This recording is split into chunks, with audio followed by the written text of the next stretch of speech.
The exam वार में आपका स्वागत है। आज की इस वीडियो में हम बात करेंगे अक्टूबर 2023 के most important most expected current affairs. कुल 115 प्रश्नों को शामिल किया गया है। वीडियो को अंत तक अवश्य देखिएगा। अपकमिंग एग्ज़ाम के पॉइंट ऑफ व्यू से ये प्रश्न वेरी इंपॉर्टेंट हैं। तो चलिए शुरू करते हैं।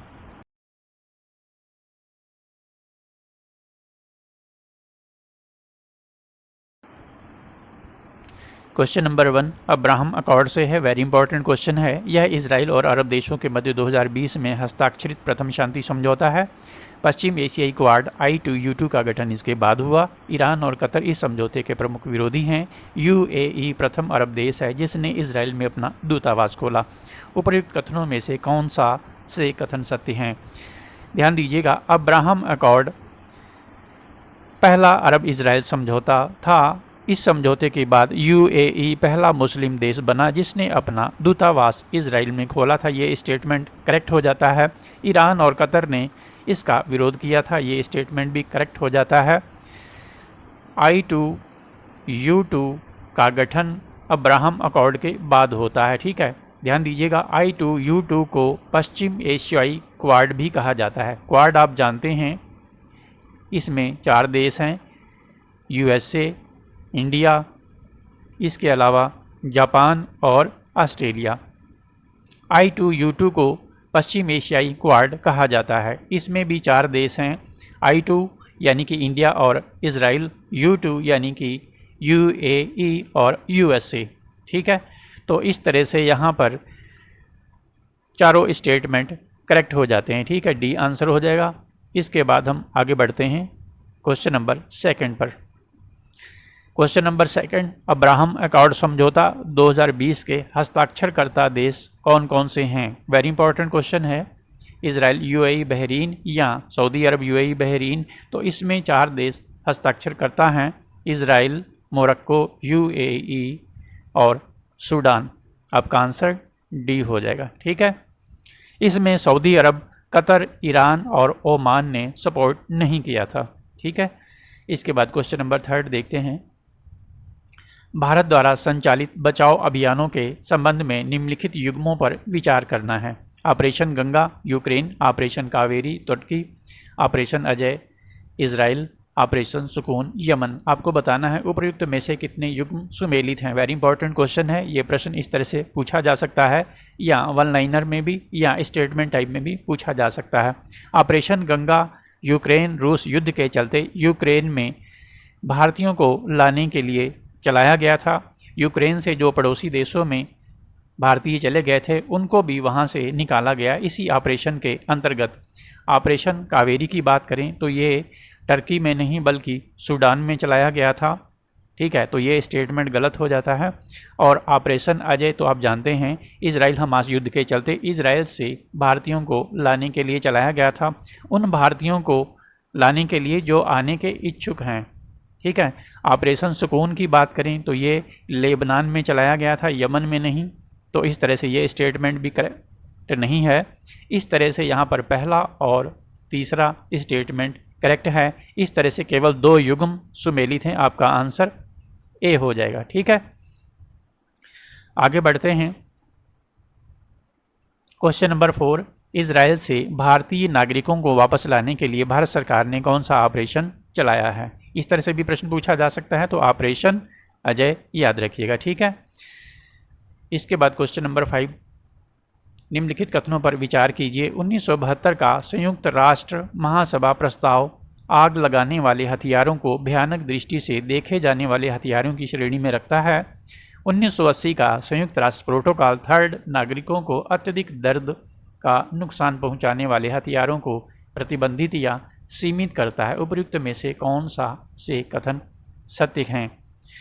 तो यहाँ पर आप ध्यान दीजिएगा, ये दोनों ही स्टेटमेंट करेक्ट हैं। ये प्रश्न इसलिए भी महत्वपूर्ण है, हाल ही में इजराइल ने सफ़ेद फास्फोरस का इस्तेमाल किया है हमास के विरुद्ध, और सफ़ेद फास्फोरस को भयानक दृष्टि से देखे जाने वाले हथियारों की श्रेणी में UNO ने रखा है। ठीक है, क्वेश्चन नंबर 6 देखते हैं। 1967 के अरब देशों के 3 नकारात्मक सिद्धांत यानी कि 3 नोज प्रिंसिपल्स से अलग हटते हुए इजराइल के साथ शांति समझौते पर हस्ताक्षर करने वाले देश हैं? वेरी इंपॉर्टेंट क्वेश्चन है। कौन कौन से देश हैं जिन्होंने हस्ताक्षर किया? यूएई, जॉर्डन, लेबनान, या यूएई, लेबनान, मिस्र, या मिस्र और यूएई, या मिस्र और जॉर्डन? तो इसमें पहले आप जान लें, इसमें हस्ताक्षर करने वाले दो देश हैं, मिस्र और जॉर्डन ने हस्ताक्षर किया था। मिस्र ने 1979 में किया था और जॉर्डन ने किया था 1994 में। ठीक है। 1948 में इजराइल और मिस्र, जॉर्डन, इराक और सीरिया में युद्ध हुआ। इजराइल ने स्वयं को स्वतंत्र राष्ट्र घोषित कर दिया और विश्व के नक्शे पर आ गया। 1967 में 6 डे वार, आप जानते हैं 6 डे वार, 6 दिन तक युद्ध चला और इजराइल ने गोलन हाइट, सिनाई प्रायद्वीप, वेस्ट बैंक और पूर्वी यरूशलेम पर कब्जा कर लिया। अरब देशों ने 3 नोज की नीति अपनाई। 3 नोज की नीति का मतलब है no peace agreement, no peace agreement. ठीक है। दूसरा है नो डायलॉग, यानी कि कोई वार्ता नहीं, नो डायलॉग। और तीसरा है नो रिकॉग्निशन, यानी कि कोई मान्यता नहीं। ठीक है। इजराइल को कोई मान्यता नहीं देंगे। ये 3 नोज का सिद्धांत अरब देशों ने पास किया। इन 3 सिद्धांतों से अलग हटते हुए 1979 में मिस्र पहला अरब देश बना जिसने इजराइल के साथ शांति समझौता किया। पहला अरब देश मिस्र था, इसे याद रखिएगा। 1994 में जॉर्डन ने भी इजराइल के इस शांति समझौते पे हस्ताक्षर किए। बढ़ते हैं अगले प्रश्न की ओर। 1978 का कैंप डे समझौता, ये भी इम्पोर्टेंट प्रश्न है, इस तरह से भी पूछा जा सकता है किन दो देशों के मध्य हुआ? तो ये 2 देश थे, इजराइल और मिस्र। ठीक है। याद रखिए, अब्राहम अकॉर्ड के अंतर्गत वेस्ट बैंक के बड़े हिस्से का अधिग्रहण करने की योजना को इजराइल ने टाल दिया था। ठीक है। कैंप डे समझौता 17 सितंबर 1978 को इजराइल और मिस्र के मध्य हुआ। मिस्र के तत्कालीन राष्ट्रपति अनवर सादात, ठीक है, ये नाम याद रखिएगा, अनवर सादात, और इजराइल के पीएम मीन के बेगिन ने इस समझौते पर हस्ताक्षर किए। इस शांति समझौते के कारण जहां मिस्र के राष्ट्रपति को शांति का नोबेल पुरस्कार दिया गया, वहीं उसे अरब देशों के समूह, जिसे अरब लीग कहा जाता है, उससे निलंबित भी होना पड़ा, क्योंकि यह समझौता अरब देशों को पसंद नहीं आया था। ठीक है। बढ़ते हैं अगले प्रश्न की ओर। गाजा पट्टी से संबंधित निम्नलिखित कथनों पर विचार कीजिए। वेरी इंपॉर्टेंट क्वेश्चन है ये। यह पश्चिमी भूमध्य सागरीय बेसिन में स्थित है। इसके पश्चिम में भूमध्य सागर इसकी जलीय सीमा है जो इजराइल द्वारा नियंत्रित है। यह विश्व स्तर पर सबसे घनी आबादी वाले क्षेत्रों में से एक है। इस क्षेत्र को विश्व की सबसे बड़ी खुली जेल, ओपन एयर प्रिजन कहा जाता है। उपर्युक्त कथनों में से कौन सा से कथन सत्य हैं? गाजा पट्टी पश्चिमी भूमध्य सागरीय बेसिन में स्थित है या पूर्वी बेसिन में? यहाँ पे ध्यान दीजिएगा, यहाँ पर पश्चिमी भूमध्य सागरीय बेसिन की बात की गई है।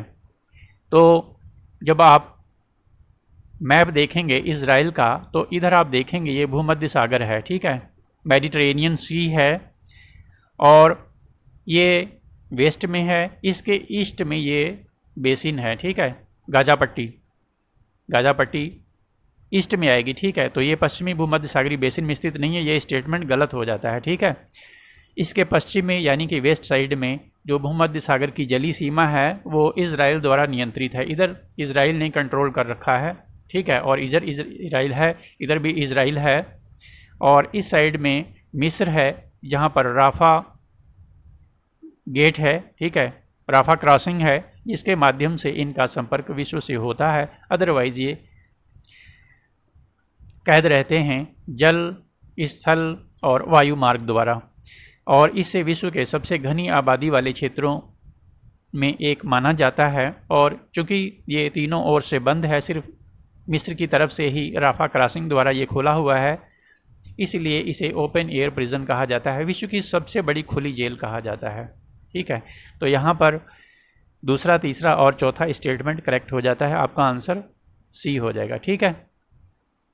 इसके बाद बढ़ते हैं क्वेश्चन नंबर 9 की ओर। ऑपरेशन चक्र क्या है? ऑपरेशन चक्र साइबर अपराध खत्म करने के लिए एक पहल है, या कर चोरी से निपटने के लिए एक पहल है, या खाड़ी देशों में जो इच्छुक भारतीय उन्हें वापस लाने के लिए भारत सरकार ने एक अभियान चलाया है, या आतंकवाद से निपटने हेतु कश्मीर में एक ऑपरेशन शुरू किया गया है। ऑपरेशन चक्र साइबर अपराध खत्म करने के लिए एक पहल है। ठीक है, वेरी इंपॉर्टेंट क्वेश्चन है।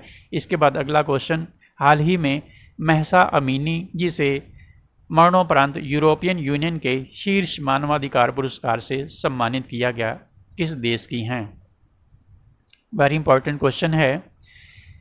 ईरान के अनिवार्य हेड स्कॉर्प कानून के खिलाफ इसने आवाज़ उठाई थी और परिणाम क्या हुआ, इसको अपनी जान गंवानी पड़ी। यूरोपियन यूनियन का जो शीर्ष पुरस्कार है मानवाधिकार का, उसे कहते हैं सखारोव पुरस्कार। सखारोव पुरस्कार से इसे नवाजा गया। ठीक है, और ये पुरस्कार उन व्यक्तियों या समूहों को दिया जाता है जो मानवाधिकारों और मौलिक स्वतंत्रता की रक्षा करते हैं। ठीक है, तो ये महसा अमीनी ईरान से हैं। ठीक है, यूरोपियन यूनियन का शीर्ष मानवाधिकार पुरस्कार सखारोव पुरस्कार इन्हें दिया गया। क्वेश्चन नंबर 11 देखते हैं।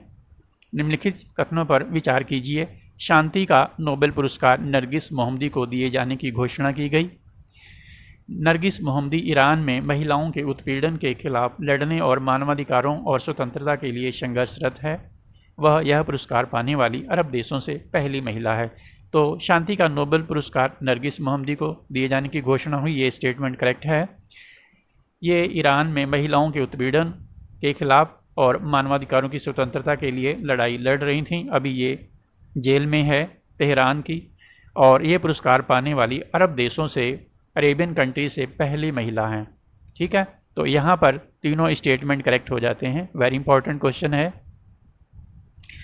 इसके बाद क्वेश्चन नंबर 12 देखते हैं। हाल ही में भारत ने निम्नलिखित में से किस देश के साथ रुपे घरेलू कार्ड योजना पर हस्ताक्षर किए हैं? तो भारत के मुस्लिम देशों में यूएई से बहुत अच्छे संबंध हैं और इसका आंसर यूएई है। ठीक है, इसके बाद क्वेश्चन नंबर 13 वेरी इंपॉर्टेंट है। पार्लेमो कन्वेंशन से संबंधित निम्नलिखित कथनों पर विचार करना है। इस संधि को अंतर्राष्ट्रीय संगठित अपराध के खिलाफ संयुक्त राष्ट्र कन्वेंशन के रूप में जाना जाता है। ठीक है, ये स्टेटमेंट करेक्ट है। यूएनओ ने इसे 2000 में अपनाया था, ये स्टेटमेंट भी करेक्ट है। यहाँ पर दोनों ही स्टेटमेंट करेक्ट हो जाते हैं। ठीक है, इसके बाद क्वेश्चन नंबर 14 है। 15th ब्रिक्स शिखर सम्मेलन जोहान्सबर्ग में आयोजित किया गया, जहां इसका विस्तार भी किया गया। ब्रिक्स में जोड़े गए देश कौन कौन से हैं, ये आपको बताना है। इसी तरह का एक प्रश्न हाल ही में UPSSC द्वारा PET में पूछा गया था। ब्रिक्स में आप जानते हैं 5 देश थे, इसका विस्तार करके ब्रिक्स प्लस बनाया गया है। ठीक है, तो इसमें कौन कौन से देश जोड़े गए हैं ये आपको पता होना चाहिए। वेरी इंपॉर्टेंट क्वेश्चन है। तो आपका आंसर है सी, मिस्र, ठीक है, इजिप्ट, सऊदी अरब, ईरान, UAE, इथोपिया और अर्जेंटीना। ठीक है, दक्षिण अमेरिका महाद्वीप से अर्जेंटीना है। ठीक है, ये देश इसमें जोड़े गए हैं। ठीक है, आगे बढ़ते हैं और देखते हैं क्वेश्चन नंबर 15। निम्नलिखित कथनों पर विचार कीजिए। वैश्विक भुखमरी सूचकांक ग्लोबल हंगर इंडेक्स, जिसे GHI कहा जाता है, 2023 में भारत की रैंक 111वीं है। स्टेटमेंट करेक्ट है, 111वीं रैंक है, याद रखिएगा। भारत को 28.7 GHI स्कोर के साथ भुखमरी के मामले में गंभीर श्रेणी में रखा गया है। ये भी सही है। 2022 में भारत की रैंक 121 देशों में 105वीं थी। तो ये स्टेटमेंट इनकरेक्ट हो जाता है। सूचकांक में भारत की रैंकिंग में लगातार तीसरे वर्ष गिरावट दर्ज की गई है, ये स्टेटमेंट करेक्ट हो जाता है। तो यहाँ पर जो आंसर है फर्स्ट, सेकंड एंड 4, ठीक है, डी आंसर हो जाएगा आपका। बात करें 2023 में तो रैंक 111वीं है, और 2022 की बात करें तो रैंक थी 107, 105 नहीं, 107वीं रैंक थी। ठीक है, और 2021 की बात करें तो रैंक थी 101वीं। ठीक है, 101st। ठीक है, ये याद रखिएगा। तो लगातार तीसरे वर्ष आपने क्या देखा, गिरावट दर्ज की है। ठीक है, 1 से 7, 7 से 11। ठीक है, तो चौथा स्टेटमेंट करेक्ट हो जाता है। इसके बाद क्वेश्चन नंबर 16 देखते हैं। निम्नलिखित कथनों पर विचार कीजिए। हिंद महासागर रिम एसोसिएशन, जिसे IORA कहा जाता है, की अध्यक्षता श्रीलंका को दी गई है। IORA क्षेत्रीय आर्थिक सहयोग को बढ़ावा देने के लिए गठित एक अंतर सरकारी संगठन है। इसमें हिंद महासागर की सीमा से लगे 27 देश शामिल हैं। भारत IORA का संस्थापक सदस्य है। उपयुक्त कथनों में से कौन सा से कथन सत्य हैं? इसी तरह का एक प्रश्न UPSC सिविल सेवा में 2019 में AIIA से संबंधित पूछा गया था। इस तरह के प्रश्न पूछे जाते हैं। हिंद महासागर रिम एसोसिएशन की अध्यक्षता श्रीलंका को दी गई है, ठीक है, और इसमें 27 देश शामिल नहीं हैं। हिंद महासागर की सीमा से लगने वाले 23 देश शामिल हैं, ठीक है, 23 कंट्रीज़ हैं, याद रखिएगा। और IORA का भारत संस्थापक सदस्य है, तो ये स्टेटमेंट करेक्ट हो जाता है। तो यहाँ पर आपका जो आंसर है पहला, दूसरा और चौथा हो जाएगा, ठीक है, डी आंसर हो जाएगा। और याद रखिएगा IORA का सचिवालय एबेने में है, ठीक है, एबेने, जो कि मॉरिशस में है, ठीक है। इसके बाद इसकी स्थापना कब हुई, ये एक कमेंट बॉक्स में आपको बताना है। आगे बढ़ते हैं। क्वेश्चन नंबर 17, निम्नलिखित कथनों पर विचार कीजिए। भारत को तीसरी बार Asia Pacific Institute for Broadcasting Development का अध्यक्ष चुना है। AIBD की स्थापना यूनेस्को के अंतर्गत की गई। भारत AIBD का संस्थापक सदस्य है। AIBD की बैठक मालदीव में आयोजित की गई। तो यहाँ पर भारत को तीसरी बार लगातार चुना गया है, ये स्टेटमेंट सही है, ठीक है। और इसकी स्थापना यूनेस्को के अंतर्गत की गई, ये भी ठीक है। भारत इसका संस्थापक सदस्य है। इसकी बैठक मालदीव में नहीं हुई थी, बल्कि इसकी तीसरी बैठक जो थी वो पोर्ट लुइस में हुई थी, ठीक है। पोर्ट लुइस ये मॉरिशस में है, ठीक है, मॉरिशस में। और इसका जो सचिवालय है AIBD का, इसे भी याद रखिएगा, इसका सचिवालय है कुआलालंपुर में, ठीक है, कुआलालंपुर, मलेशिया, ठीक है। आगे बढ़ते हैं। और AIBD की स्थापना कब हुई थी, इसे भी याद रखिएगा, 1977 में, ठीक है, 1977 में, ठीक है। क्वेश्चन नंबर 18, विश्व स्वास्थ्य शिखर सम्मेलन 2023 का आयोजन कहाँ किया गया? तो करेक्ट आंसर हो जाएगा जर्मनी, ठीक है, बर्लिन में किया गया था। किस संगठन ने कृषि एवं खाद्य सुरक्षा पर आपदाओं का प्रभाव शीर्षक से रिपोर्ट प्रकाशित की है? करेक्ट आंसर हो जाएगा फूड एंड एग्रीकल्चर ऑर्गेनाइजेशन, जिसकी स्थापना 16 अक्टूबर 1945 में हुई और इसका हेडक्वार्टर रोम, इटली में है। इसके सदस्य देशों की बात करें तो याद रखिएगा, इसी तरह का एक प्रश्न अभी PET में भी पूछा गया था। तो इसके सदस्य हैं 195, 194 देश हैं प्लस यूरोपियन यूनियन है, इसको मिलाकर के इसके 195 सदस्य देश हैं, ठीक है। क्वेश्चन नंबर 20 देखते हैं। वैश्विक पेंशन सूचकांक 2023 में सर्वश्रेष्ठ पेंशन वाला देश कौन सा है? नीदरलैंड, आइसलैंड, डेनमार्क या नॉर्वे? करेक्ट आंसर हो जाएगा नीदरलैंड, ठीक है। भारत इसमें 45वें स्थान पर है, ठीक है, 45वें स्थान पर है और सबसे नीचे अर्जेंटीना है, ठीक। क्वेश्चन नंबर 21 है, भारतीय सेना ने किस देश में आयोजित कैम्ब्रियो गश्ती सैन्य अभ्यास 2023 में स्वर्ण पदक जीता? तो करेक्ट आंसर हो जाएगा यूनाइटेड किंगडम। कैम्ब्रियो गश्ती सैन्य अभ्यास को मिलिट्री पेट्रोलिंग का ओलंपिक कहा जाता है। इसका आयोजन यूनाइटेड किंगडम के वेल्स में हुआ और ये अभ्यास उबड़ खाबड़ दुर्गम क्षेत्रों में 60 किलोमीटर का कठिन रास्ता इसमें तय करना होता है। इस मार्ग में पहाड़ और दलदली भूमि भी शामिल होती है। ऐसे दुर्गम अभ्यास में भारतीय सेना ने गोल्ड मेडल जीता और भारतीय सेना ने 2021 में इसी अभ्यास में गोल्ड मेडल जीता था। 2 बार गोल्ड मेडल हमारी सेना जीत चुकी है। हमारी सेना विश्व में एक विशिष्ट स्थान रखती है शौर्य और पराक्रम के चलते। इसके बाद क्वेश्चन नंबर 22 देखते हैं। क्षेत्रीय व्यापक आर्थिक साझेदारी यानी कि RCEP के संबंध में निम्नलिखित कथनों पर विचार कीजिए। यह आसियान सदस्यों एवं मुक्त व्यापार समझौते के भागीदारों के बीच एक आर्थिक समझौता है।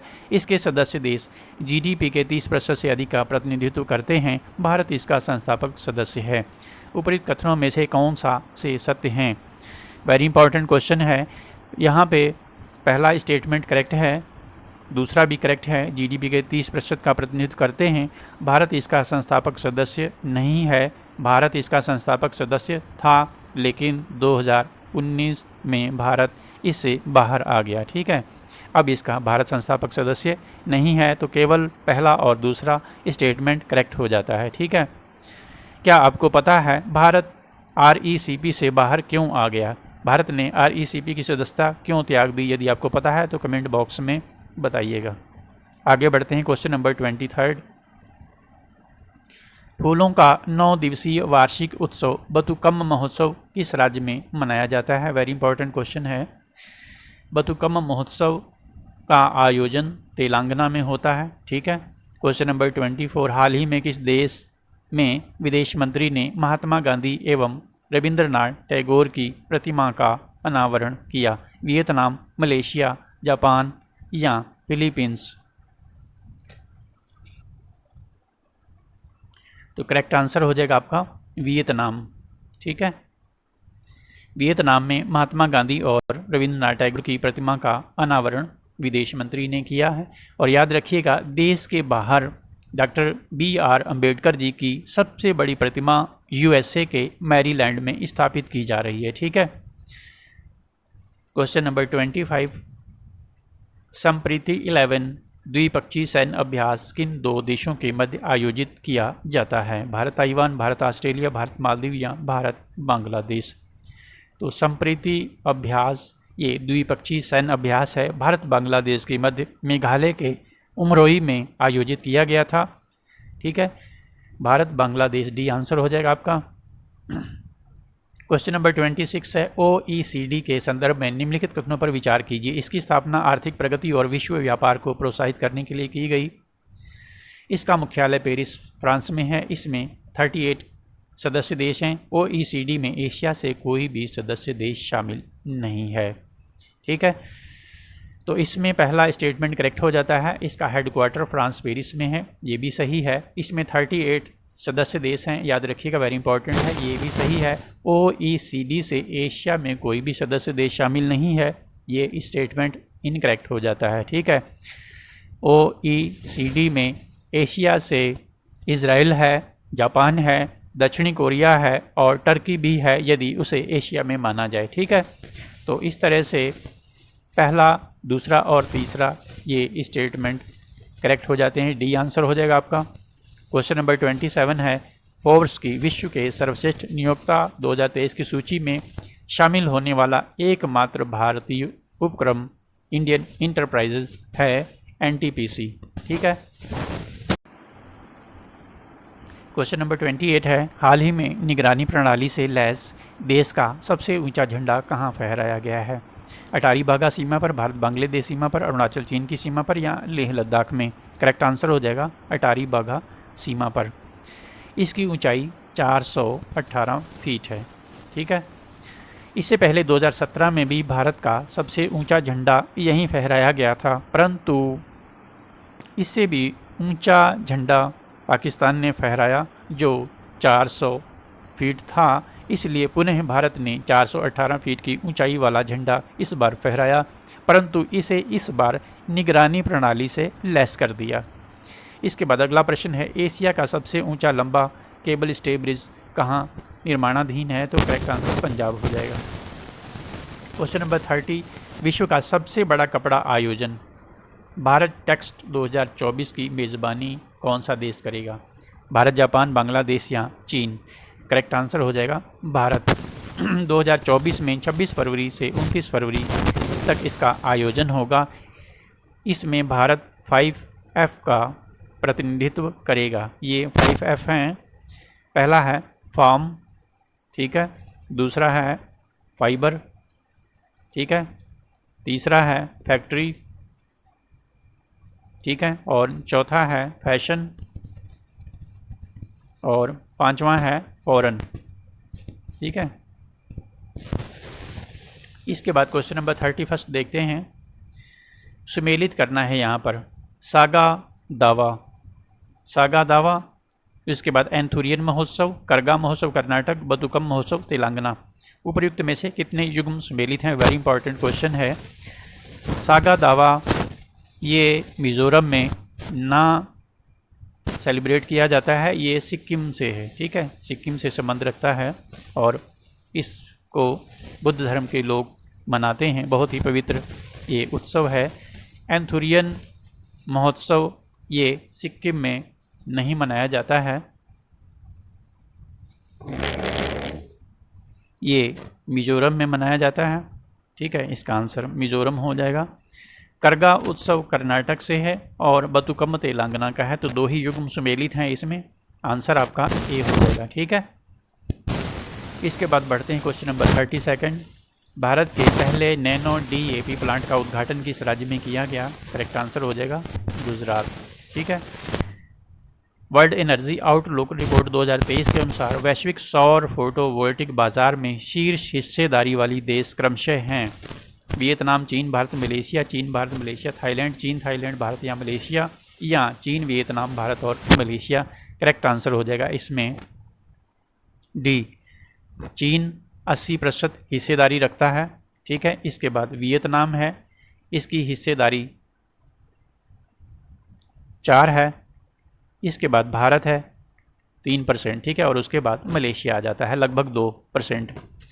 Question number 34। हाल ही में संयुक्त राष्ट्र विश्व पर्यटन संगठन 2023 द्वारा धोरडो को सर्वश्रेष्ठ पर्यटन गांव का पुरस्कार दिया गया, यह किस राज्य में स्थित है? धोरडो ये गुजरात में स्थित है, ठीक है, और इस समारोह का आयोजन समरकंद उज्बेकिस्तान में हुआ था। सर्वोत्तम पर्यटन गांव पहल ये UNWTO ने, यानी कि संयुक्त राष्ट्र वर्ल्ड टूरिज्म ऑर्गेनाइजेशन ने शुरू की 2021 में, ठीक है, और UNWTO में कुल 159 सदस्य देश शामिल हैं, इसे भी याद रखिएगा, और इसका मुख्यालय मैड्रिड में है, स्पेन की राजधानी। क्वेश्चन नंबर 35 देखते हैं। हाल ही में उत्तर प्रदेश के मुख्यमंत्री योगी आदित्यनाथ ने किस जिले में मिशन शक्ति कैफ़े का उद्घाटन किया? मिशन शक्ति कैफ़े का उद्घाटन योगी आदित्यनाथ जी ने गोंडा में किया, ठीक है। क्वेश्चन नंबर 36 देखते हैं। हाल ही में किस विश्वविद्यालय द्वारा वैश्विक नेतृत्व के लिए पुरस्कार 2023 भारत के मुख्य न्यायाधीश को प्रदान किया गया? ये दिया गया हार्वर्ड विश्वविद्यालय द्वारा, ठीक है। इसी विश्वविद्यालय से हमारे चीफ जस्टिस ऑफ इंडिया ने LLM की डिग्री ली थी। Question number 37। S&P global market intelligence 2023 के अनुसार किस वर्ष तक भारत की अर्थव्यवस्था एशिया प्रशांत क्षेत्र में जापान को पीछे छोड़ करके विश्व की दूसरी सबसे बड़ी अर्थव्यवस्था बन जाएगी? 2030 तक S&P ग्लोबल मार्केट इंटेलिजेंस का ऐसा मानना है। भारत तेज़ी से ग्रो कर रहा है और भारत ने अंतरिक्ष स्टेशन भी स्थापित करना है, यात्री भी भेजना है चांद पर, ठीक है। इस तरह से बहुत बड़े बड़े मिशन पर भारत काम कर रहा है। चंद्रयान 3 के बारे में आप जानते हैं, आदित्य L1 जानते हैं, गगनयान के बारे में भी आपने पढ़ा होगा। क्वेश्चन नंबर 38 देखते हैं। हाल ही में प्रधानमंत्री नरेंद्र मोदी ने किस राज्य में केंद्रीय जनजाति विश्वविद्यालय स्थापित करने की घोषणा की है? करेक्ट आंसर हो जाएगा तेलंगाना, ठीक है। इंटरनेशनल फ्लाइंग फेस्टिवल का आयोजन भारत के किस शहर में किया गया? करेक्ट आंसर हो जाएगा शिमला। कभी कभी इस तरह के प्रश्न भी पूछ लिए जाते हैं, ठीक है। हाल ही में मध्य प्रदेश का कौन सा पुलिस स्टेशन ISO प्रमाणन प्राप्त करने वाला भारत का पहला महिला पुलिस स्टेशन बना है? करेक्ट आंसर हो जाएगा भोपाल, ठीक है। मिस रोड पुलिस स्टेशन का नाम है, ठीक है, भोपाल का मिस रोड पुलिस स्टेशन। और इसकी जो SHO हैं वो हैं शिल्पा कौरव। और ISO जो मानक है, ये ISO एक इंडिपेंडेंट ऑर्गेनाइजेशन है जिसमें 160 देश शामिल हैं, ठीक है। और ये प्रोडक्ट या सेवाओं की क्वालिटी, एफिशिएंसी, सेफ्टी को चेक करने के बाद ही ये प्रमाणन देता है, ठीक है। ISO में याद रखिएगा 160 देश शामिल हैं, ठीक है।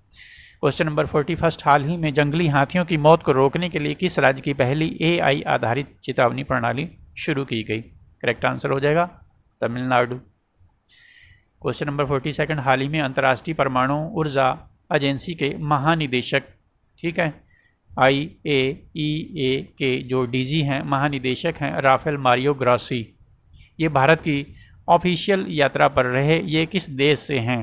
ठीक है, तो ये हैं अर्जेंटीना से। इस तरह से प्रश्न पूछा जा सकता है, नाम भी पूछा जा सकता है, यहाँ किस देश से हैं। और IAEA की स्थापना 1957 में हुई थी। ठीक है, इसमें 178 सदस्य देश हैं। ठीक है, सदस्य देश 178 हैं। क्या भारत इसका संस्थापक सदस्य देश है? यदि आपको पता है कमेंट बॉक्स में लिखिएगा। क्वेश्चन नंबर 43 हाल ही में किस राज्य सरकार ने स्वच्छ त्योहार स्वच्छ परिवार अभियान शुरू किया है? करेक्ट आंसर हो जाएगा D, उत्तर प्रदेश ने। 44 है 9वें वैश्विक साहित्य महोत्सव 2023 का आयोजन उत्तर प्रदेश के किस जिले में किया गया? करेक्ट आंसर हो जाएगा नोएडा। भगवान गौतम बुद्ध की 51 फीट ऊंची प्रतिमा उत्तर प्रदेश के किस जिले में स्थापित की गई? करेक्ट आंसर हो जाएगा कौशाम्बी। ठीक है, इसके बाद क्वेश्चन नंबर 46 है गिटेक्स ग्लोबल 2023 की मेज़बानी किस देश को मिली है? UAE, टर्की, इजराइल या ओमान? करेक्ट आंसर हो जाएगा UAE। ठीक है, गिटेक्स इसका पूरा नाम होता है गल्फ इंफॉर्मेशन टेक्नोलॉजी एग्जीबिशन। ठीक है, और विश्व का सबसे बड़ा समावेशी तकनीकी कार्यक्रम है। इसका आयोजन दुबई में हुआ था। ठीक है, इसके बाद अगला है बंगाल की खाड़ी में उठे चक्रवाती तूफान हामून, ये नाम किस देश ने दिया है? हामून चक्रवात बंगाल की खाड़ी में उठा, याद रखिएगा। इसे बांग्लादेश और उसके जो पड़ोसी हमारे राज्य हैं वो प्रभावित हुए। हामून नाम ईरान ने दिया था। ठीक है, और तेज़ साइक्लोन भी आया था अरब सागर में, तेज़ साइक्लोन, तो ये तेज़ नाम किसने दिया? ये तेज़ नाम भारत ने दिया था। ठीक है, इसके अलावा चक्रवात ओटिस भी आया था मैक्सिको में, ये भी याद रखिएगा। ओटिस मैक्सिको में आया था। कभी कभी ये चक्रवात सुमेलित करने के लिए भी पूछे जाते हैं। और कोइनू चक्रवात भी आया था, ये कोइनू चक्रवात हांगकांग में आया था। ठीक है, हांगकांग में। ठीक है, इन सभी को याद रखिएगा। इसके बाद क्वेश्चन नंबर 48 देखते हैं। फॉरेस्ट फायर सर्टिफिकेशन पर UN फोरम की मेज़बानी कौन सा देश कर रहा है? तो करेक्ट आंसर हो जाएगा भारत, और भारत में ये उत्तराखंड में इसका आयोजन हुआ था। राष्ट्रीय स्तर पर सरस आजीविका मेला 2023 का आयोजन गुरुग्राम में हुआ था। ठीक है, इसके बाद क्वेश्चन नंबर 50 है 16वां भारतीय नगरीय परिवहन सम्मेलन 2023, ये नई दिल्ली में हुआ। ठीक है, यतीन्द्र नाथ दास के बारे में निम्नलिखित कथनों पर विचार कीजिए। वे कांग्रेस सेवा दल में सुभाष चंद्र बोस के सहायक थे। उन्हें 1925 में दक्षिणेश्वर बम कांड, काकोरी कांड और 1929 के केंद्रीय असेंबली बम कांड के सिलसिले में जेल हुई। उपर्युक्त में से कौन सा से कथन सत्य हैं? तो ये कांग्रेस सेवा दल में सुभाष चंद्र बोस के सहायक थे। ठीक है, 1925 में दक्षिणेश्वर बम कांड, काकोरी कांड और 1929 में केंद्रीय असेंबली बम कांड के सिलसिले में इन्हें जेल की सज़ा भी हुई थी। तो ये दोनों स्टेटमेंट करेक्ट हो जाते हैं। ठीक है, वेरी इंपॉर्टेंट क्वेश्चन है।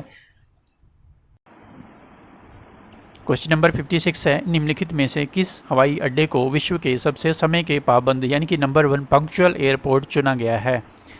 तो ये हमारे देश का ही हवाई अड्डा है, कैंपागोडा हवाई अड्डा। ठीक है, ये गर्व की बात है। फर्स्ट नंबर पर आया है, विश्व का नंबर 1 पंक्चुअल एयरपोर्ट है। सेकंड नंबर पर बात करें तो USA के यूटाह प्रांत का साल्ट लेक सिटी है। और थर्ड नंबर पर पुनः हमारे देश का हवाई अड्डा है राजीव गांधी इंटरनेशनल एयरपोर्ट हैदराबाद। और फोर्थ नंबर बात करें तो सेंट पॉल, ठीक है, ये फोर्थ नंबर पर है, Saint Paul international airport Minnesota USA। ठीक है, क्वेश्चन नंबर 57 भारत के निम्नलिखित में से भारत ने किसके साथ गिनी की खाड़ी में पहला संयुक्त नौ सैन्य अभ्यास किया है? गिनी, मोंटेनेग्रो, फ्रांस या यूरोपियन यूनियन? तो करेक्ट आंसर हो जाएगा यूरोपियन यूनियन। ठीक है, क्वेश्चन नंबर 58 देखते हैं। हाल ही में निर्वाचन आयोग ने इलेक्शन कमीशन ऑफ इंडिया ने अपना नेशनल आइकन किसे चुना है? MS धोनी, अनुष्का शर्मा, अमिताभ बच्चन या राजकुमार राव? करेक्ट आंसर हो जाएगा राजकुमार राव। ठीक है। जियो मार्ट और लेज के जो एम्बेसडर हैं MS धोनी हैं। फैशन ब्रांड W की ब्रांड एम्बेसडर अनुष्का शर्मा हैं और इंडियन ऑयल के ब्रांड एम्बेसडर संजय कपूर हैं। ठीक है। इसके बाद क्वेश्चन नंबर अगला वेरी इंपॉर्टेंट है, सुमेलित करना है। मंगल मिशन और देश, मॉम भारत, यानेव चीन, होप मार्स मिशन UAE और ExoMars rover European Space Agency. तो यहाँ पर मॉम भारत का मंगल मिशन था, तियानवेव ये चीन का है, होप मार्स मिशन UAE का है और एक्सो मार्स रोवर ये यूरोपियन स्पेस एजेंसी का है। तो चारों सुमेलित हैं, आंसर आपका ए हो जाएगा 1 2 3 4। ठीक है। इंपॉर्टेंट क्वेश्चन है। क्वेश्चन नंबर 60 है, निम्नलिखित कथनों पर विचार कीजिए। भारत वर्ष 2040 तक चंद्रमा पर भारतीय यात्री को भेजेगा। ठीक है, बिल्कुल सही है। भारत वर्ष 2035 तक अंतरिक्ष स्टेशन स्थापित करेगा। क्या ये सही है? तो 2035 तक अंतरिक्ष स्टेशन स्थापित करेगा, ये स्टेटमेंट भी करेक्ट हो जाता है। इस तरह से पहला और दूसरा दोनों स्टेटमेंट करेक्ट हैं। बढ़ते हैं क्वेश्चन नंबर 61 पर। क्वेश्चन नंबर 61 है, निम्नलिखित कथनों पर विचार कीजिए। गगनयान का पहला उड़ान परीक्षण वाहन अबाउट मिशन श्रीहरिकोटा इसरो से प्रक्षेपित किया गया। यह भारत का पहला मानव अंतरिक्ष उड़ान है। तो दोनों स्टेटमेंट करेक्ट हैं, आंसर आपका सी हो जाएगा। ठीक है, वेरी इंपॉर्टेंट क्वेश्चन है। क्वेश्चन नंबर 62, प्रशांत एशिया व्यापार association Pacific Asia trade association travel mart का मेजबान देश है। ऑस्ट्रेलिया, न्यूजीलैंड, बांग्लादेश या भारत? करेक्ट आंसर हो जाएगा भारत। ठीक है, पाटा याद रखिएगा। ठीक है, प्रशांत एशिया व्यापार एसोसिएशन, इसकी स्थापना 1951 में हुई थी और इसका हेडक्वार्टर बैंकॉक में है। ठीक है, बैंकॉक थाईलैंड की राजधानी है। और पाटा का उद्देश्य क्या है? एशिया प्रशांत क्षेत्र में जिम्मेदार यात्रा एवं पर्यटन का विकास और उसे बढ़ावा देना। ठीक है। भारत ने हाल ही में किस देश के साथ सामाजिक सुरक्षा समझौते पर हस्ताक्षर किए हैं? तो करेक्ट आंसर हो जाएगा दक्षिणी अमेरिका का देश अर्जेंटीना। ठीक है, इस सामाजिक सुरक्षा समझौते का मुख्य उद्देश्य है एक दूसरे के क्षेत्र में पेशेवरों को कानूनी अधिकारों को सुनिश्चित करना। ठीक है। 64 देखते हैं, विजन स्टेटमेंट किन दो देशों के मध्य रक्षा समझौता है? वेरी इंपॉर्टेंट क्वेश्चन है। राजनाथ सिंह ने इजराइल के जो काउंटर पार्ट हैं उनके साथ ये समझौता किया था। तो भारत इजराइल करेक्ट आंसर हो जाएगा। क्वेश्चन नंबर 65, अय्यम पालयम मिट्टी जो समाचार पत्रों में चर्चा में रहा किस फसल की एक किस्म है? करेक्ट आंसर हो जाएगा नारियल। और ये वो किस्म है जिसमें सर्वाधिक तेल होता है और यहाँ के जो किसान हैं वो इस नारियल की इस किस्म को GI टैग प्रदान करवाना चाह रहे हैं। ठीक है, तो ये इस वजह से समाचार पत्रों में चर्चा में थी, इम्पॉर्टेंट है, पूछा जा सकता है।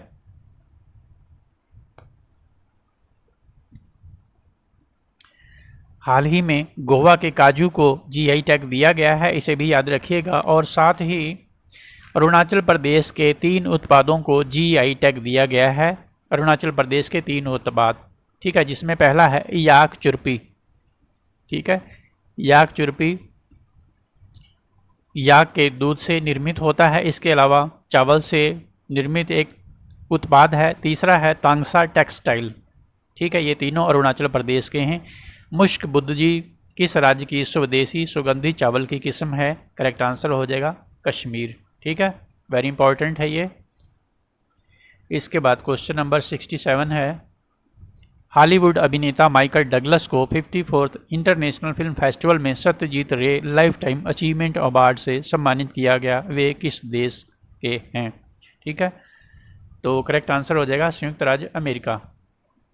हाल ही में 32वां सरस्वती सम्मान शिव शंकरी को दिया गया, वे किस राज्य से हैं? करेक्ट आंसर हो जाएगा तमिलनाडु।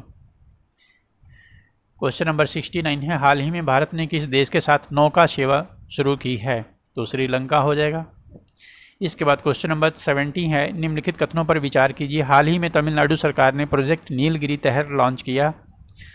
स्टेटमेंट करेक्ट है। नीलगिरी तहर तमिलनाडु का राष्ट्रीय पशु भी है, ये भी करेक्ट है। यह भारतीय वन्य संरक्षण अधिनियम 1972 की अनुसूची 1 में प्रोटेक्टेड है, संरक्षित है, ये स्टेटमेंट भी करेक्ट हो जाता है।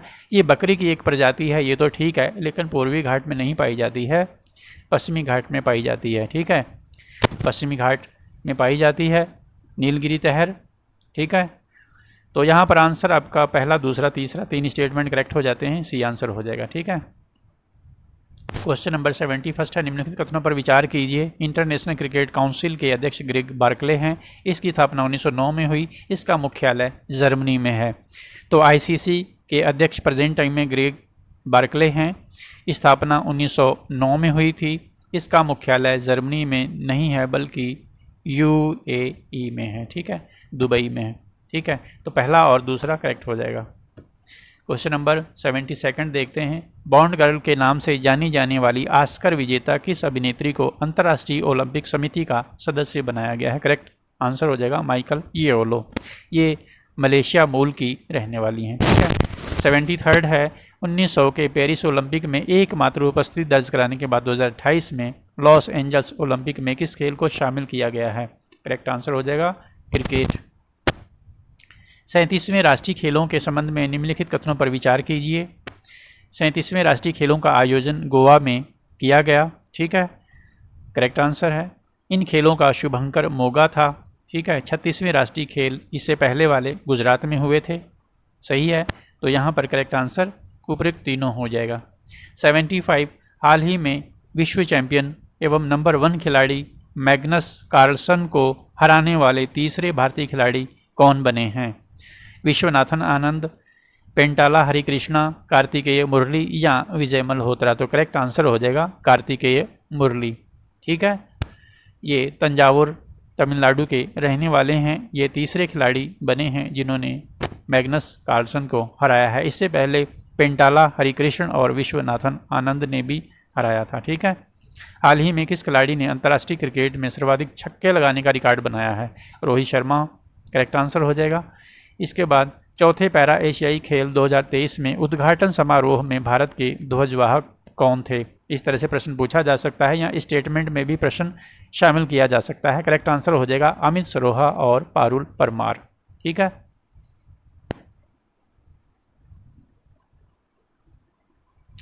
अमित सरोहा ये सोनीपत हरियाणा से हैं। ठीक है, और पारुल परमार ये हैं गुजरात से। ठीक है, कभी कभी पूछ लिया जाता है। चौथी एशियाई पैरा खेलों में निम्नलिखित में से किस खिलाड़ी ने भारत के लिए पहला पदक जीता? श्रेयस जाधव, नितेश, शीतला देवी या सुहास यतिराज? करेक्ट आंसर हो जाएगा श्रेयस जाधव या सुहास यतिराज या नीलेश, ये आंसर हो जाएगा श्रेयस जाधव। और ये तैराक हैं, सोलापुर महाराष्ट्र के रहने वाले हैं। इसके बाद अगला प्रश्न देखते हैं। 79 भारतीय महिला क्रिकेट टीम का नया मुख्य कोच किसे बनाया गया है? ये अमोल मजूमदार हो जाएंगे। ठीक है, ये मुंबई महाराष्ट्र के हैं। बात करें बीसीसीआई की, भारतीय क्रिकेट कंट्रोल बोर्ड, तो इसकी स्थापना 1928 में हुई थी और इसका हेडक्वार्टर मुंबई में है। ठीक है, इसके बाद अगला प्रश्न है। लगातार चौथी बार रॉबर्ट फिको किस देश के प्रधानमंत्री बने हैं? रॉबर्ट फिको लगातार चौथी बार पीएम बने हैं स्लोवाकिया के। डी आंसर हो जाएगा। चौथे एशियाई पैरा खेलों में पुरुषों की डिस्कस थ्रो में किस भारतीय खिलाड़ी ने गोल्ड मेडल जीता? करेक्ट आंसर हो जाएगा नीरज यादव। ठीक, इसके बाद अगला है। हाल ही में धूल निरोधक समाचारों में चर्चित रहा। ठीक है, इस संदर्भ में निम्नलिखित कथनों पर विचार कीजिए। धूल निरोधक वेरी इंपॉर्टेंट है। सामान्यतः कैल्शियम या मैग्नीशियम लवण से बने होते हैं जिन्हें जल में मिलाकर सड़कों पर छिड़का जाता है। यदि आप दिल्ली में रहते हैं तो आपने देखा होगा दिल्ली की सड़कों पर इसका छिड़काव किया गया था।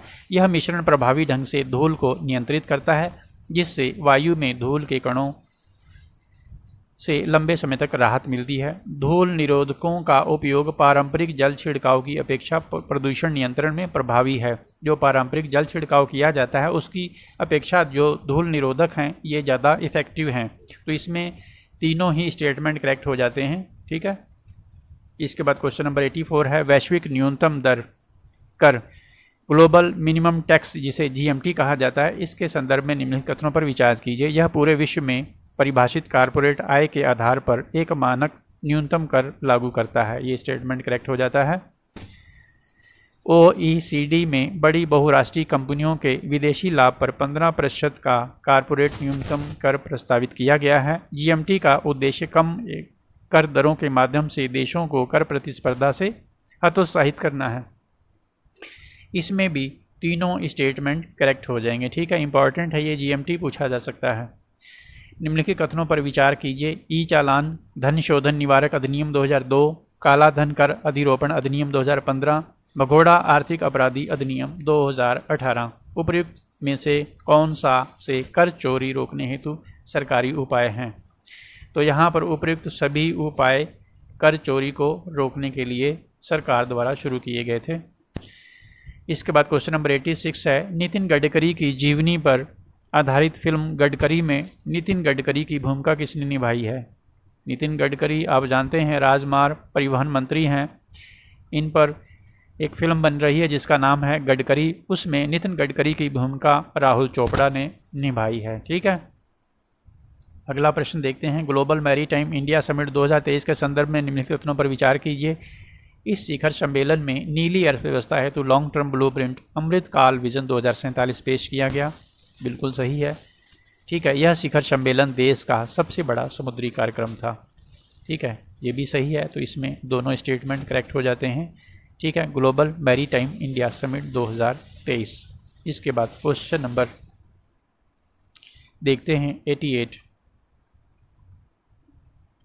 निम्नलिखित में से किन कंपनियों को नवरत्न का दर्जा दिया गया है? राइट्स, इरकॉन, भेल, IRCTC, राइट्स या भेल, इरकॉन या REC। तो करेक्ट आंसर हो जाएगा राइट्स और इरकॉन, इन दोनों को नवरत्न का दर्जा हाल ही में दिया गया है। किरण बलियान ने 19वें एशियाई खेलों में 72 वर्षों बाद भारत के लिए पहला पदक किस खेल में जीता है? भारोत्तोलक जिसे वेट लिफ्टिंग कहा जाता है, तीरंदाजी, गोला फेंक या बैडमिंटन। तो करेक्ट आंसर हो जाएगा गोला फेंक, शॉर्ट पुट। ठीक है, किरण बलियान उत्तर प्रदेश के मेरठ की रहने वाली हैं। ठीक है, क्वेश्चन नंबर 90 देखते हैं। पिछवई पेंटिंग से संबंधित निम्नलिखित कथनों पर विचार कीजिए। ये पेंटिंग अभी चर्चा में थी, वेरी इंपॉर्टेंट क्वेश्चन है। यह चित्रकला की एक पारंपरिक शैली है। स्टेटमेंट सही है। इसकी उत्पत्ति मथुरा उत्तर प्रदेश में हुई। इस कला में भगवान श्री कृष्ण के जीवन के विभिन्न चरणों को दिखाया जाता है। ठीक है, तो इसमें दो ही स्टेटमेंट करेक्ट हैं, पहला और तीसरा। इस कला की उत्पत्ति मथुरा उत्तर प्रदेश में नहीं बल्कि राजस्थान में हुई थी। ठीक है, याद रखिएगा। तो आंसर आपका पहला और दूसरा हो जाएगा। क्वेश्चन नंबर 91 देखते हैं। मेलाघाट टाइगर रिजर्व ये अभी चर्चा में रहा हाल ही में।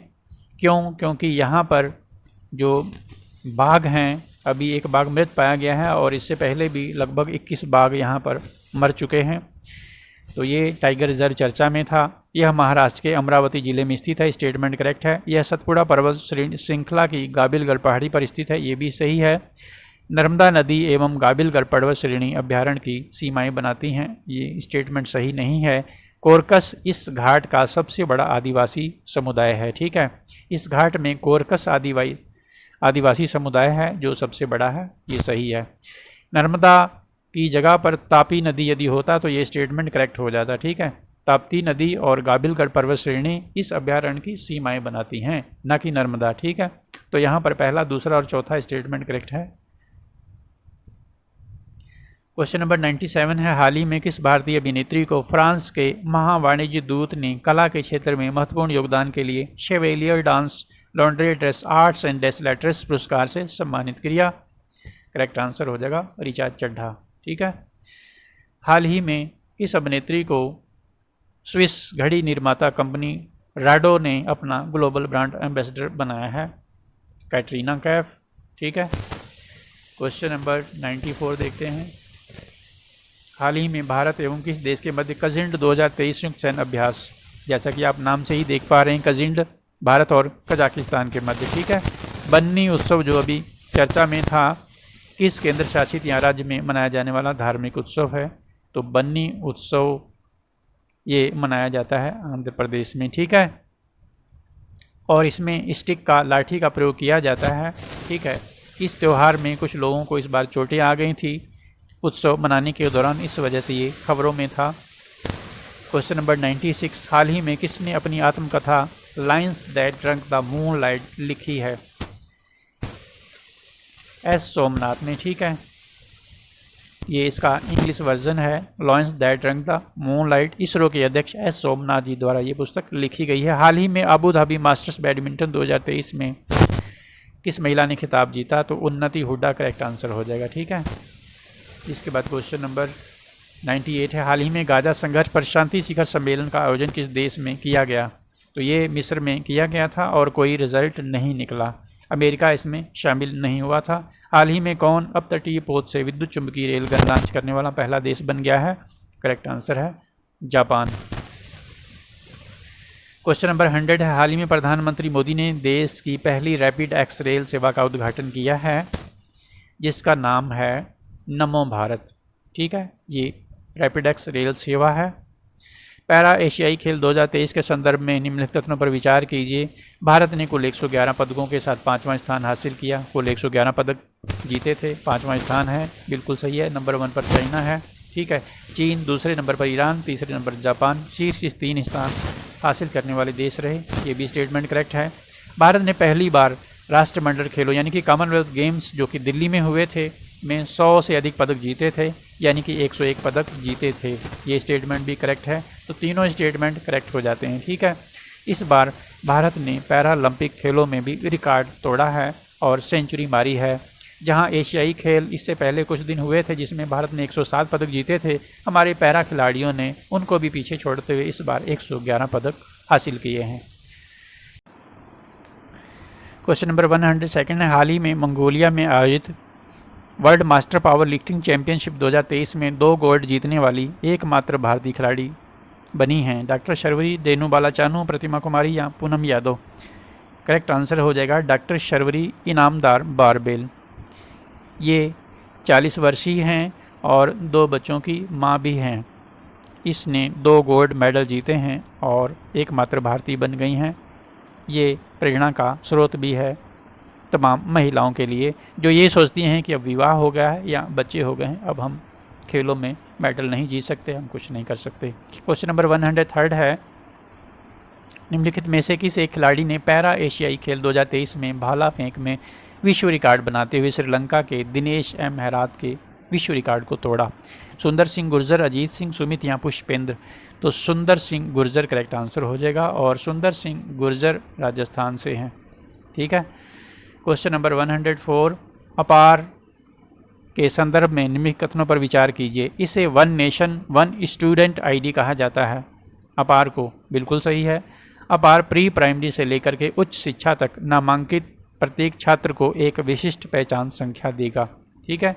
और ये आधार से अलग एक आईडी होगी, आधार से लिंक भी होगी। अपार छात्रों के लिए उनकी शैक्षणिक यात्रा और उपलब्धियों की निर्बाध ट्रैकिंग के लिए लाइफ टाइम आईडी नंबर होगा। ये स्टेटमेंट भी करेक्ट है, तीनों सही हो जाते हैं। और अपार को लेकर के कुछ लोगों ने आपत्ति भी जताई है क्योंकि प्राइवेसी का मैटर है ये, ठीक है। आगे बढ़ते हैं। क्वेश्चन नंबर 105, पूर्वी चीन सागर के संदर्भ में निम्नलिखित कथनों पर विचार कीजिए। यह तुशुशिमा जलडमरू के माध्यम से जापान से जुड़ता है। पीली नदी और यांगजी नदी इस सागर में गिरती है। इस सागर में र्यूक द्वीप चीन और जापान के मध्य विवादित है। दक्षिणी चीन सागर के बारे में तो आप पढ़ते ही हैं। पूर्वी चीन सागर अभी हाल ही में चर्चा में था। ये तुशुशिमा जलडमरू के माध्यम से जापान सागर से जुड़ता है, बिल्कुल सही है। पीली नदी, ठीक है, और यांगजी नदी इस सागर में गिरती हैं। इस सागर में जो र्यूक द्वीप है वो चीन और जापान के मध्य डिस्प्यूटेड है, ठीक है। तीनों स्टेटमेंट करेक्ट हो जाते हैं। क्वेश्चन नंबर 106, जवाहरलाल नेहरू विश्वविद्यालय दिल्ली ने पहली महिला राष्ट्रपति डॉक्टर सामिया सुलूह हसन को मानद डॉक्टरेट की उपाधि से सम्मानित किया। वह किस देश की महिला है? युगांडा, तंजानिया, गिनी या दक्षिणी सूडान? करेक्ट आंसर हो जाएगा तंजानिया, ठीक है। क्वेश्चन नंबर 107 है, निम्नलिखित कथनों पर विचार कीजिए। क्लाउडिया गोल्डिन को वर्ष 2023 का अर्थशास्त्र का नोबेल पुरस्कार देने की घोषणा की गई, बिल्कुल सही है। उन्होंने महिलाओं की आय एवं श्रम बाजार में भागीदारी का पहला संपूर्ण विश्लेषण पेश किया है। ये स्टेटमेंट भी करेक्ट है। अर्थशास्त्र में नोबेल पाने वाली वे तीसरी महिला है, ये भी सही है। इससे पहले एलिनोर ऑस्ट्रम और एस्टर डुफ्लो को अर्थशास्त्र का नोबेल दिया गया था और क्लाउडिया गोल्डिन तीसरी महिला बनी हैं। ये किस देश की हैं, कमेंट बॉक्स में बताइएगा। क्वेश्चन नंबर 108, दक्षिणी चीन सागर के इस कारबोलो शोल के क्षेत्रीय दावे में शामिल देश हैं। ये प्रश्न भी चर्चा में रहा। चीन, फिलीपींस दोनों ने इस क्षेत्र पर दावा किया है। करेक्ट आंसर ए हो जाएगा। हाल ही में किस देश ने भारत के साथ पहली 2+2 विदेश एवं रक्षा वार्ता आयोजित की है? करेक्ट आंसर हो जाएगा यूनाइटेड किंगडम। ठीक है। इसके बाद क्वेश्चन नंबर 110 है, नागोर्नो कराबाख निम्नलिखित में से किन दो देशों के मध्य विवादित है? Armenia, Azerbaijan. करेक्ट आंसर हो जाएगा। दोनों में संघर्ष होता रहता है, हालांकि ये संघर्ष पुराना है, लेकिन ये अभी पुनः एक बार समाचार पत्रों में चर्चा में था। भारत दोनों देशों में से किसी का भी पक्ष नहीं लेता है, क्योंकि दोनों देशों के साथ भारत के अच्छे संबंध हैं, आर्मेनिया के साथ भी और अजरबैजान के साथ भी। ठीक है। यूएसएसआर से विघटन होने के पश्चात भारत ने इन दोनों देशों को रिकॉग्नाइज किया था, मान्यता दी थी। ठीक है।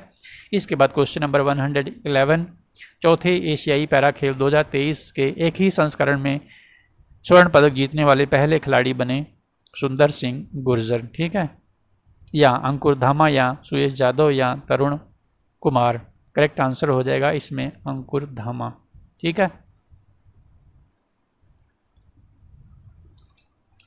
क्वेश्चन नंबर 112 देखते हैं, निम्नलिखित में से किस देश में भारत का पहला आईआईटी कैंपस स्थापित किया जा रहा है? जंजीबार, मिस्र, केन्या या अल्जीरिया। तो करेक्ट आंसर हो जाएगा जंजीबार। ठीक है। हाल ही में किस राज्य ने गंगा डॉल्फिन को राज्य जलीय पशु घोषित किया है? करेक्ट आंसर हो जाएगा उत्तर प्रदेश। ठीक है। क्वेश्चन नंबर 114, किस भारतीय नौसेना पोत ने 24 अक्टूबर 2023 को गिनी की खाड़ी में यूरोपियन यूनियन के साथ संयुक्त अभ्यास में भाग लिया? INS सुमेधा, फोसरी, वेंटोस या टर्नाडो। INS सुमेधा शामिल हुआ। ठीक है। गिनी की खाड़ी में यूरोपियन यूनियन के साथ भारत ने अभ्यास किया। साहित्य का नोबेल पुरस्कार जान फोसे को दिया जाएगा। जान फोसे किस देश के रहने वाले हैं? पोलैंड, नीदरलैंड, नॉर्वे या स्वीडन। तो जान फोसे ने साहित्य का नोबेल पुरस्कार 2023 जीता। ये नॉर्वे के रहने वाले हैं। ठीक है। तो ये थे अक्टूबर 2023 मंथ के मोस्ट इम्पॉर्टेंट, मोस्ट एक्सपेक्टेड प्रश्न। कोई डाउट है, कोई क्वेरी है तो कमेंट कर सकते हैं। चैनल को पहली बार विजिट कर रहे हैं तो सब्सक्राइब अवश्य कर लीजिएगा। बेल आइकन को प्रेस करना ना भूलिएगा ताकि कोई भी वीडियो आप मिस ना करें। वीडियो को देखने के लिए आपका बहुत बहुत धन्यवाद। आपका दिन शुभ हो।